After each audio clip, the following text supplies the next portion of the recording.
ஐயா 6 லட்சம் பேரை இந்த 2 கட்சிகளும் சேர்ந்து கொண்டு இருக்கியான்னு உடனே சுத்தில இருந்த மக்கள் எல்லாம் என்னென்ன ஜீவானே இப்படி சொல்லுதீங்களா அப்படின்னு கேட்டாங்க. ஆமா பின்ன இவ்வளவு நாள் ஆட்சியில கொண்டு விட்டாங்களா தண்ணியை கொடுத்து அப்படின்னு மதுவுக்கு எதிராக பேசுதாராம்.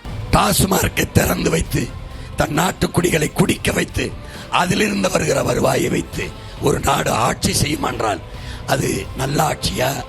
எப்படி அறம் சார்ந்த ஆட்சியா, அநீதியான கொடுமையான ஆட்சியா என்பதை அறிவார்ந்த எனது சொந்தங்கள் சிந்தித்து பார்க்க வேண்டாமா? எப்படி நாட்டு மக்களை குடி நோயாளியாக ஆக்கிவிட்டு நாடங்களும் போதை கலாச்சாரத்தை திறந்துவிட்டு பள்ளிக்கூடம் கல்லூரி வழிபாட்டு தலங்களுக்கு வாயிலேயே போதைப் பொருள்கள் கிடைக்கிற வாய்ப்பை கொடுத்துவிட்டு நாட்டில் பெண்களுக்கு பாதுகாப்பு, ஒழுக்கம், கொலை தடுப்பு, சட்டம் ஒழுங்கெல்லாம் எப்படி இருக்கும்? தாலிக்கும் தங்கம் தந்தார்கள், அரைப்பவன் தந்தார்கள். 6 லட்சம் பேர் தாலியை அறுத்திருக்கார்கள் குடிக்க வச்சு. எப்படிப்பட்ட ஆட்சி முறை?